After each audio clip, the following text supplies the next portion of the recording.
Essence. Hello.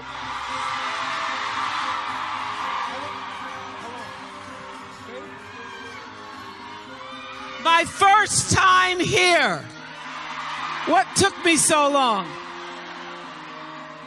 What took me so long? All I got to say is, it's beyond happiness to be here. And pretty women wonder where my secret lies.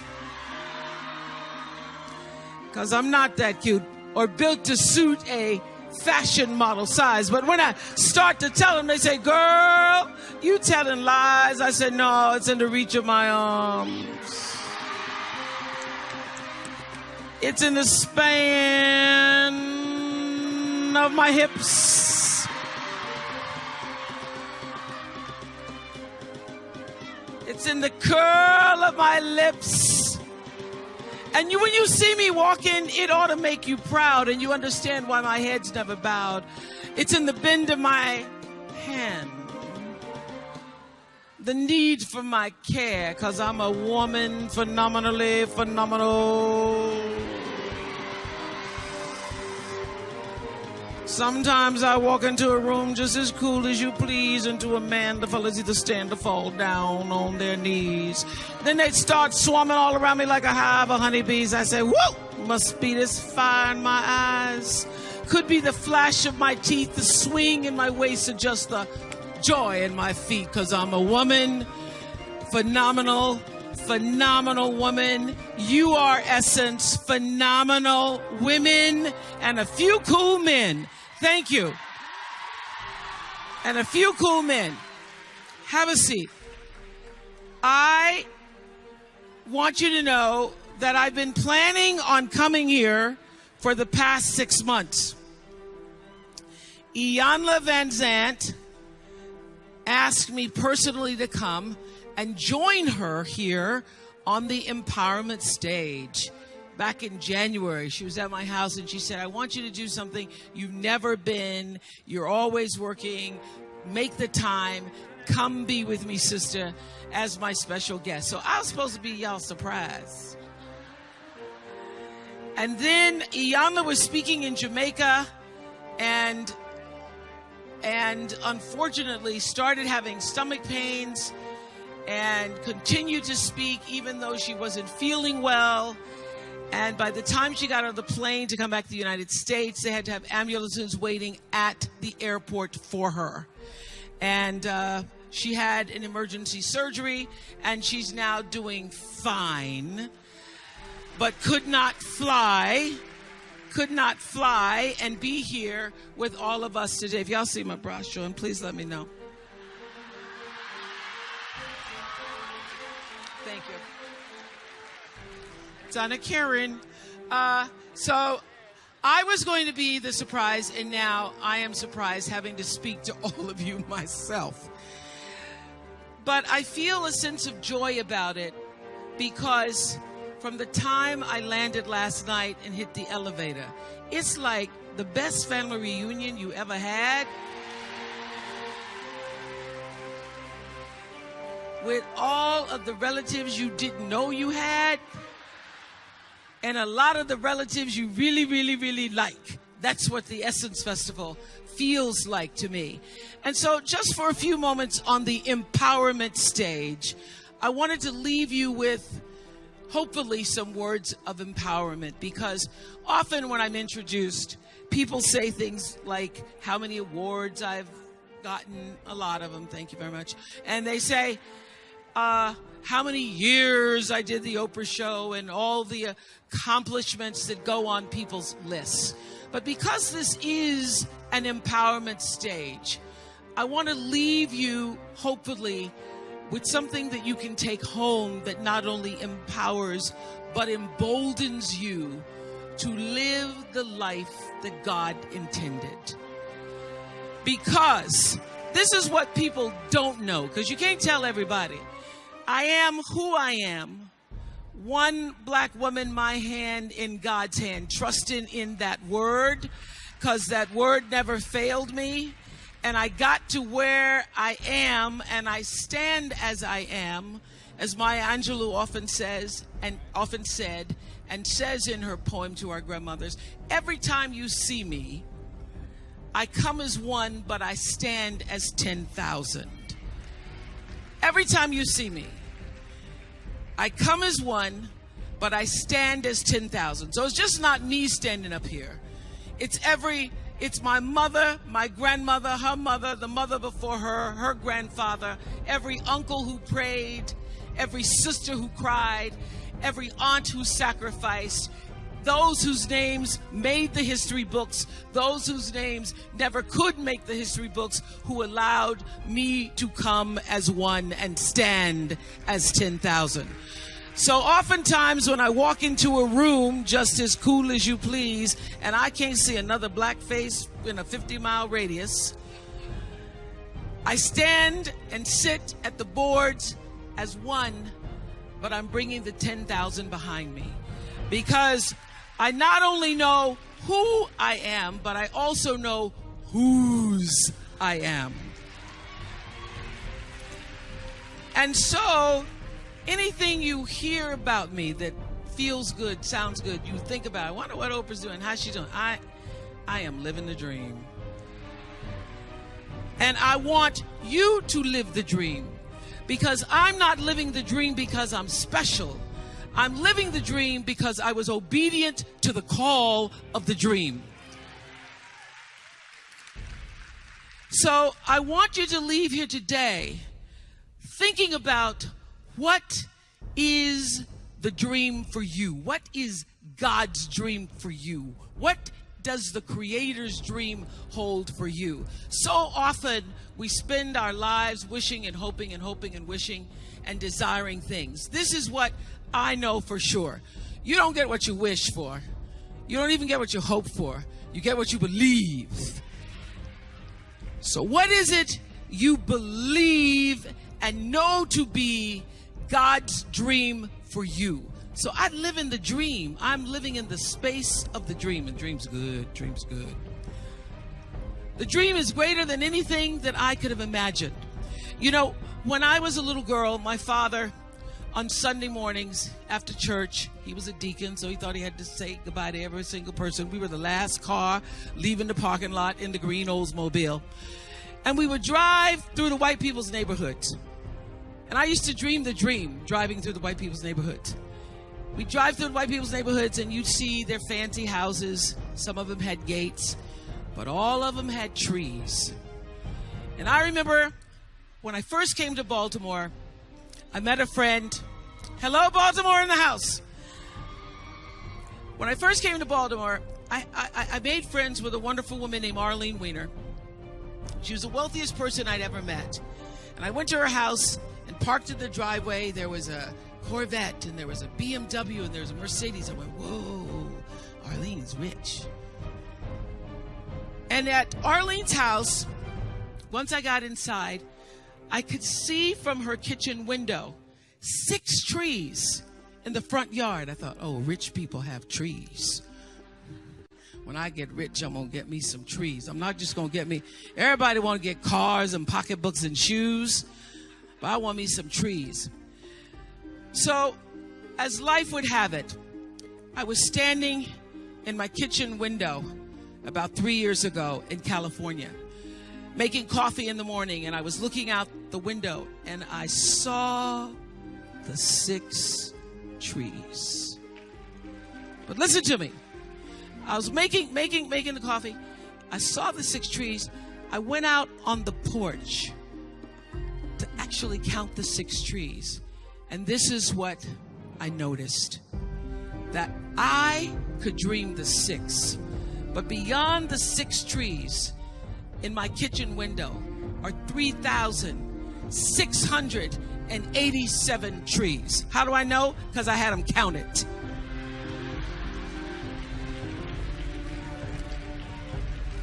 I had them counted. So I said, I want to know how many trees out there. I dreamed the 6. That's as much as my small mind and my imagination could hold for myself. I dreamed the 6, but God can see beyond the 6. can see beyond the 6 because there was a bigger dream for me. And I'm here to tell you there is a bigger dream for you, Essence. There's a bigger dream. And so the key, the secret, the magic is to surrender to God's dream for you. To quit fighting against and pushing against and disallowing against and resisting against and trying to tell the Creator, the universal forces, divine intelligence what you are supposed to do, and get still and know for sure what His dream, the dream, is for you. Now, when I was about 8 years old, I grew up in the church, and I was going to one of those Women's Day. You know how we have church all day long. I've been to Sunday school, and then we're going to, and then afternoon they were having a women's tea from the women's board. They were having a tea, and the little girl that was supposed to be there to do a recitation had gotten ill, and so they said to my stepmother, "We need a little girl. Can Oprah come back and do a recitation this afternoon?" My stepmother said, "Yeah, I'll have her back here this afternoon." So this, church ain't over to 1:30. So by 4 o'clock, I had gone home and learned to recite Invictus by William Ernest Henley. Now, it starts out of the night that covers me, black as a pit from pole to pole, I thank whatever gods may be for my unconquerable soul. I was reciting it and doing the pit from pole to pole. I didn't know what I was saying. But at the end of the poem, there's the stanza that says, "It matters not how straight the gate, how charged with punishment the scroll. I am the master of my fate. I am the captain of my soul." Now, my little 8-year-old brain didn't really fully understand the power and depth of those words, but they sounded good enough for me to write them down and put them on my mirror. And those words, "I am the master of my fate, I am the captain of my soul," became a mantra for me. What it said is, I am responsible for the choices that I make in my life. I am responsible. I am responsible. So obviously I grew up and was better able to articulate what those words really mean. And I discovered in physics class, those of you who remember physics, the third law of motion. You remember what that is? The third law of motion in physics says, for every action, it's called Newton's law, and it says for every action, there is an equal and opposite reaction. So what does that mean? That means everything that you are putting out into the world, every action, bam, there is an equal and opposite reaction. It means no matter what you do, the energy of what you do, what you say, and most important, the energy of who you are is going out into the world, into your home, into your relationships, and that energy is always coming back to you. You are responsible for the energy that you are pulling out into the world, because that very energy, bam, is coming right back to you every single time, whether you believe it or not, because it is law. It is law. It is law that what you put out into the world is coming back. Now, in our country and many countries all over the world, they call this the golden rule. They say, do unto others as you would have them do unto you. The truth is, whatever you do is already done. The truth is, so when I learned this, that I am the person who gets to control what comes back to me based upon what I'm putting out. Miss Seeley tried to tell y'all in The Color Purple.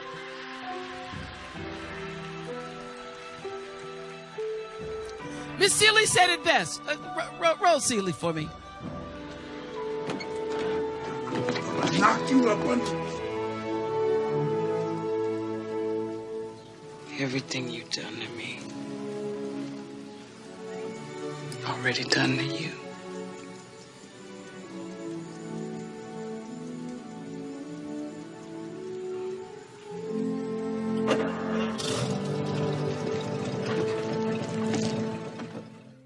That's real.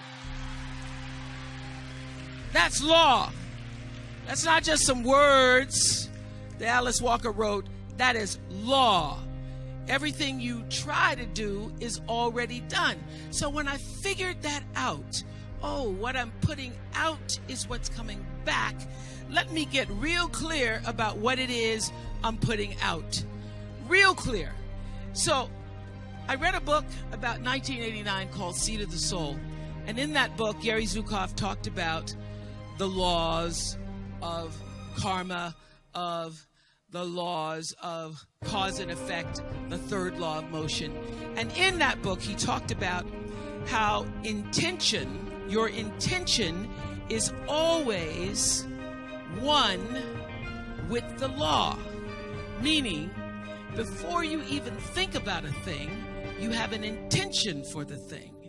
And that the intention is going to determine the outcome.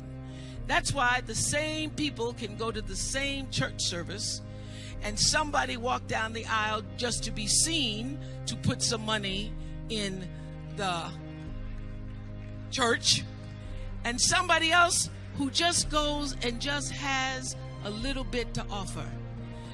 The intention with which you give, the intention with which you serve determines the outcome. So when I figured that out, I went, whoa. I changed everything I did on my show. I called in the producers and I said, from this day forward, I will no longer be speaking to the KKK. I will no longer be speaking to people who are fighting each other in a way that it is damaging to the character of myself and other people who watch.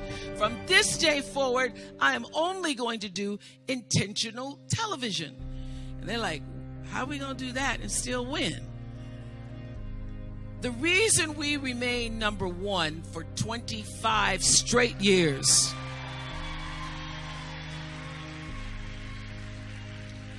is because every single day I would have a pre-show meeting and have the producers come in and state to me, what is your intention? How do we want to use whoever is on this show, whatever is happening on this show, to serve the audience in a way that fulfills the mission of uplifting, enlightening, encouraging, as well as entertaining. And if it doesn't do that, then I can't do it. I can't put my name on it. So I use this principle of intention for everything.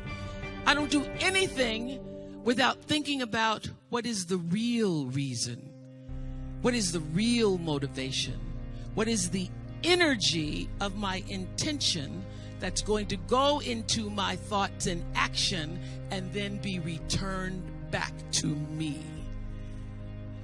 It is law. It's law. So the very first time I practiced this principle, there was a woman on the show whose daughter had been murdered by her boyfriend. And I went into the green room. I said, I'm going to see if this works. I said, can you tell me what's your intention? I said, tell me what's your intention in being here. And she said, what do you mean? I'm here because your producers asked me to come. I said, but what is the reason you said yes? What did you intend when you said yes? And she said, I wanted people to know. Everybody asked me about my daughter's death and how she was murdered by her boyfriend. But I wanted people to know that my daughter was a real person. My daughter was loved, and she loved us. I want people to know that my daughter had a life that goes beyond her death, that's bigger than her death, that her life was bigger than her death. I said, okay, I can help you with that intention. Let me tell you what I intend. I intend to literally exploit your daughter's life, to tell the story in such a way that every other 16-year-old girl who is being abused by her 18-year-old boyfriend will see themselves in the story of your daughter. They will hear that she had a life. They will hear that everything seemed normal on the outside, but see themselves in her story and be able to be empowered by the life and death of your daughter. So every question that I ask you is not me trying to be just a voyeur. I'm using and asking the questions explicitly for a reason, for an intention to get people to see themselves. That is the first show I won an Emmy for. And I will say that this principle of intention I use in everything. For the last interview that I did with Whitney Houston, we did the, hey girl, how you doing? Oh my God, good to see you. So. Then I say, turn the cameras off. I say, Whitney, tell me, what is your intention? Why are you doing this interview? Why did you want to sit with me? What is it you want to happen at the end of these 2 hours? Tell me what it is you want, because I control the mic and I can make sure that happens. And I've used that principle for every area of my life. I don't do anything, and I ask that you consider not doing anything that you don't truly intend. Do not allow yourself to be marginalized and defined by other people's agendas and intentions, because the power of your story lies in your personal intention. So it is my intention to fulfill the dream of the Creator. It is my intention to live to the highest calling and be pressed to the mark of the highest calling that I have come to do. And when you can ask the Creator, ask that which made you you, what is your dream for me? I guarantee you, instead of you trying to define the dream, what is your dream for me? If you're able to lean into the dream that the universe and all the forces of light and love and power and grace, by all the names that we call God, has for you, nobody can touch you. Nobody can touch you. That is the power of your phenomenon. Now, everybody works hard, and everybody has their own dreams. There was a time where I used to spend a lot of energy wanting things. Of course, it's easy for me to say, oh, things don't define you, because I got a lot of things. Things are nice. I like them. But this is what I learned. When you can surrender to the dream, you get to live in the space of the higher power. You get to live in the space that you purposefully have come to earth to claim for yourself.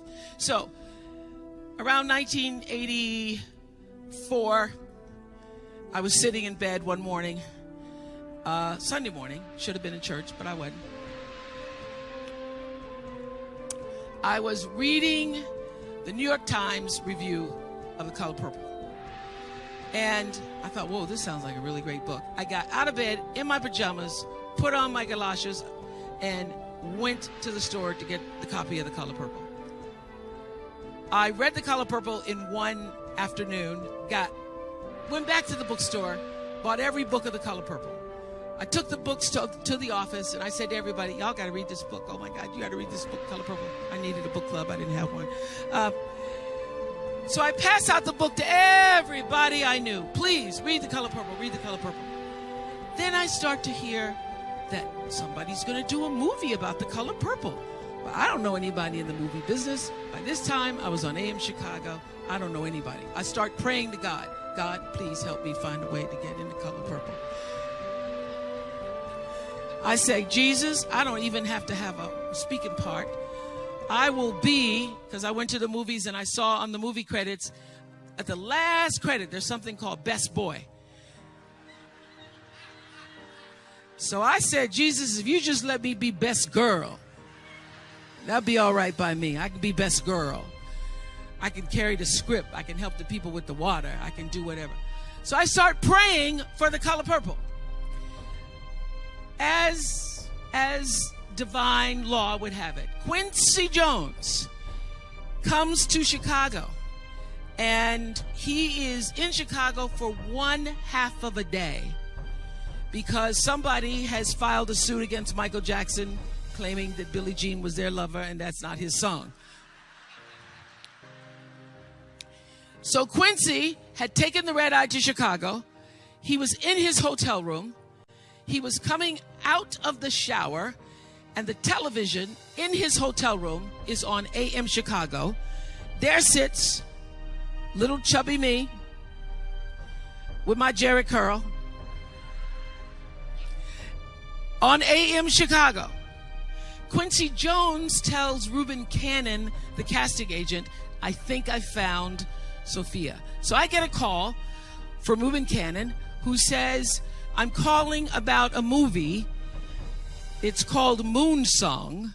Would you be interested to come and audition? And I say, I have not been praying for Moon Song.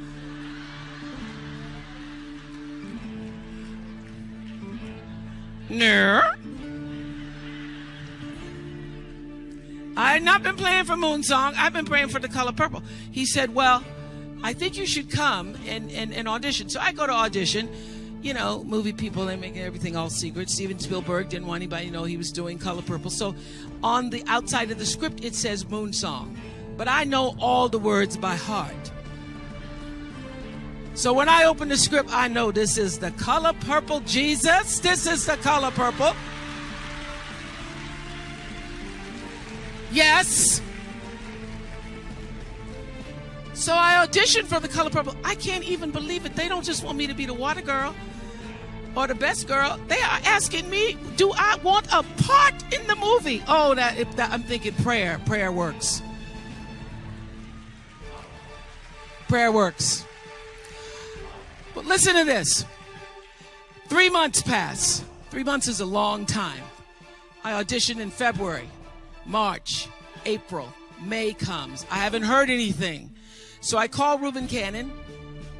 I say, Mr. Cannon, I'm sorry, sir, I haven't heard anything. I expected to hear something by now. And Reuben Cannon, African-American man, says to me, you don't call me, I call you. And I didn't call you. Do you understand that I have real actresses who have auditioned for this part? Real actresses. And he tells me who just left his office. And I went, well, okay, I'm not getting that part.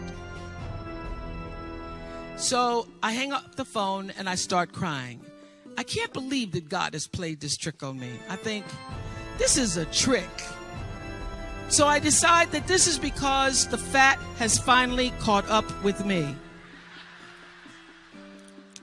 The fat has finally caught up with me, and now I must get rid of the fat.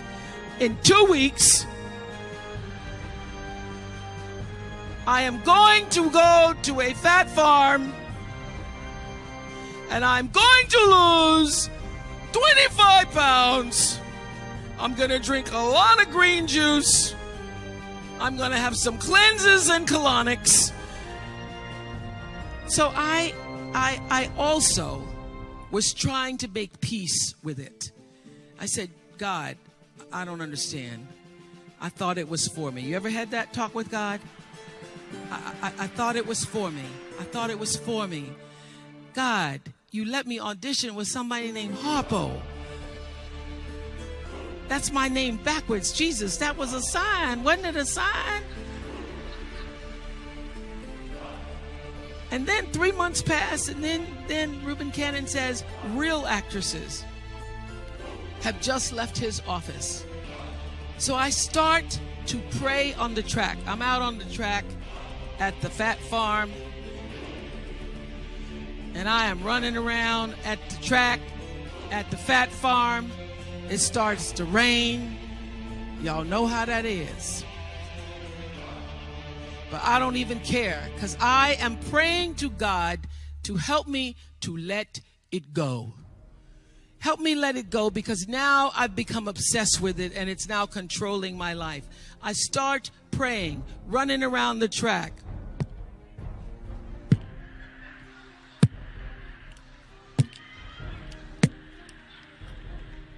And I keep hearing this noise, and I can't, there's nobody on the track but me, and I'm running around the track. And I look around, and it is my thighs rubbing together. It's my thighs.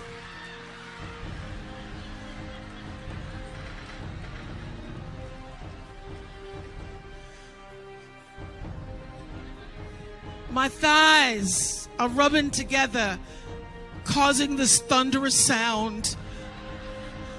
There's nobody on the track. So then I really start to cry. Oh, Lord, help me. Help me let it go. Help me let it go. Help me let it go, God. Help me let it go.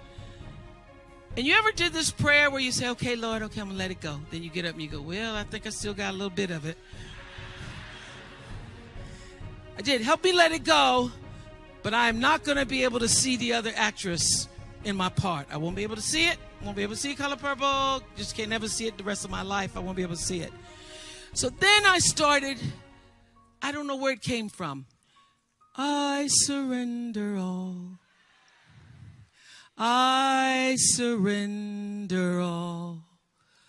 All to thee, my blessed Savior. I surrender all. I sang and I cried. I sang and I cried and I prayed some more, until I could reach the point where not only will I be able to go to the movie, but I can bless the other actress. I can bless her. I can say, I bless you. I bless you. I bless you with this. I surrender all. I surrender all. All to thee, my blessed Savior, I surrender all. And I tell you, in my greatest testimony, that the instant I laid that thing down,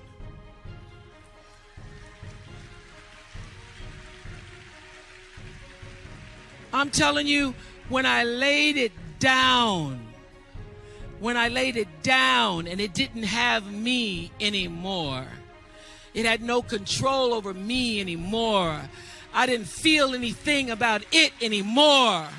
When I let it go, when I intentionally surrendered it to the power that was greater than I could ever know, the instant that happened, a woman comes running out of the cafeteria screaming, Winfrey? Is your name Winfrey? For 10 years, nobody could pronounce my name. I said, yes. She said, somebody's on the telephone for you. He said, his name's Spielberg. I get to the phone. He says, I hear you're at a fat farm. I said, no, sir.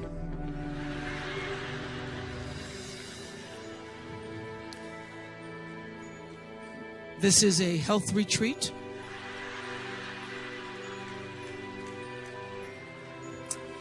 He says, I'd like to see you in my office in California tomorrow. This was in Wisconsin. I'd like to see you in my office.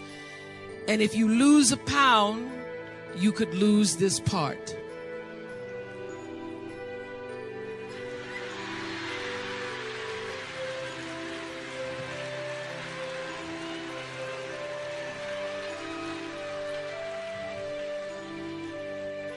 No problem do I have. I'll have no problem not losing a pound. So, honey, I packed my bags and I stopped at the Dairy Queen.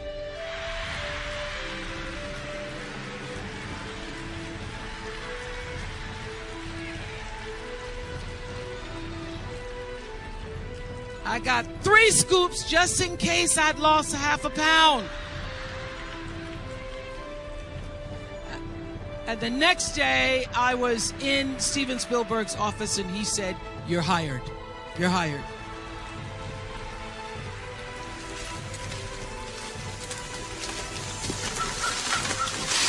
You told Harpo to beat me.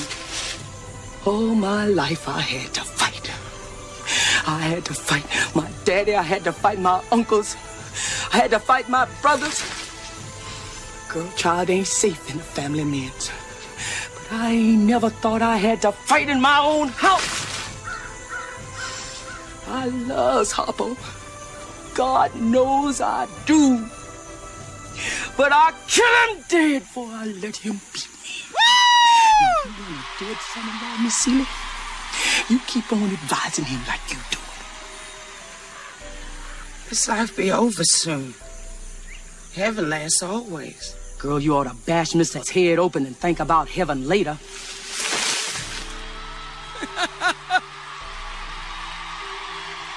Woo!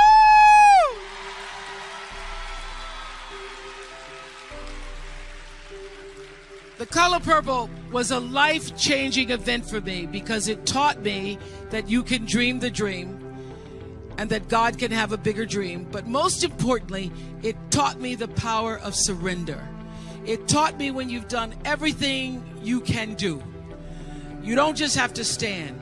When you've prayed and cried and stood and tried some more and sacrificed and wanted and dreamed and held on and believed and got turned down and turned back and turned around, it taught me that when you've done everything you can do, surrender all. Surrender all.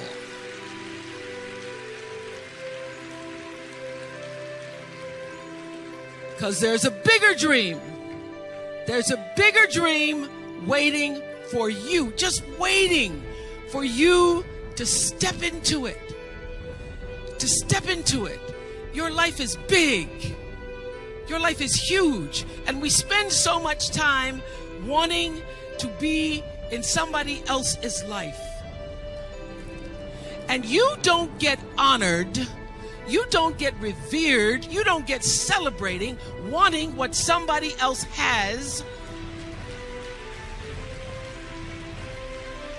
because that which created you, divine intelligence that dreamed you from before your ancestors ever knew they would become your ancestors, that which dreamed the seed of you, wants you to know how special, how wondrous, how mysterious, how complex, how glorious, how phenomenal you are. And you get no credit messing in somebody else's territory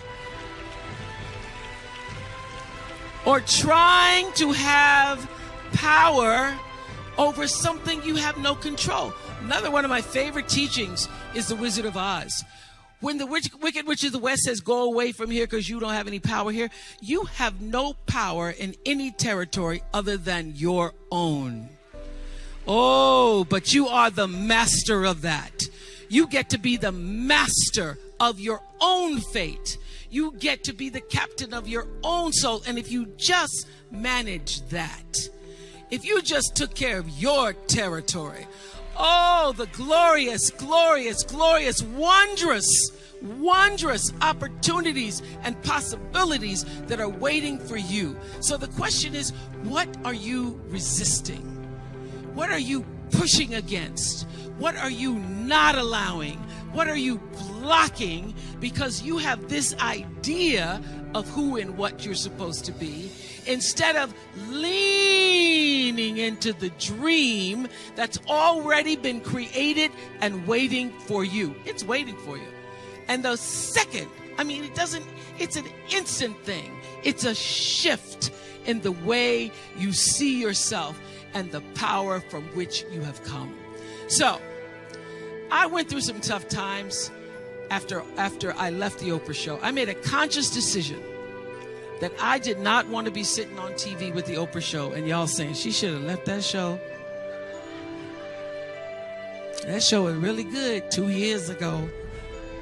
I made a conscious decision that when I felt I had said all that I could say and the audience had heard it, that I would move on and that I would not spend my life regretting or trying to hold on to what used to be or hold on to what I had. So I dreamed this dream of starting a network. And in the beginning, it was a struggle. It was a struggle because honest to goodness, I did not know what I was doing. I was trying to figure it out. I thought that the Oprah show audience would follow us to OWN. And then I realized y'all didn't have cable.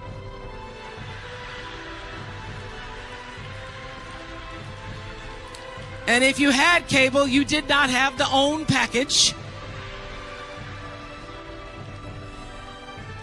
So it took me a minute. And unlike most people who you get to have your mistakes in private, something doesn't go right in your life, you get to sulk about it in private. If I make a mistake, it's on the CNN crawl or the CNN news. So when I was in the climb and there were so many wonderful owners, I see Churl Action Jackson here. There were so many wonderful owners, people who said, oh, we're going to stand with you. We're going to stand by you. Thank you, Roland Martin. There were so many people who said, listen, we believe that this can happen. So I dreamed the dream along with Tyler Perry, who was my friend, who came to me and said, Tyler said, I'm going to help you out because Tyler can go home and write a script and direct it, produce it, and shoot it, and do it for less money than anybody in Hollywood. So we started with the foundation of have and have nots.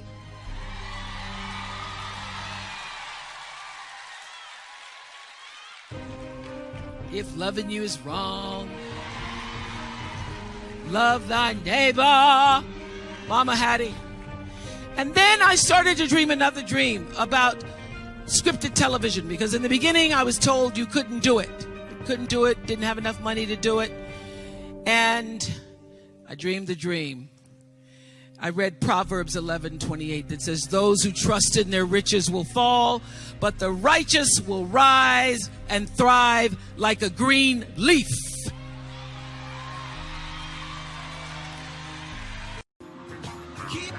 Essence, hello!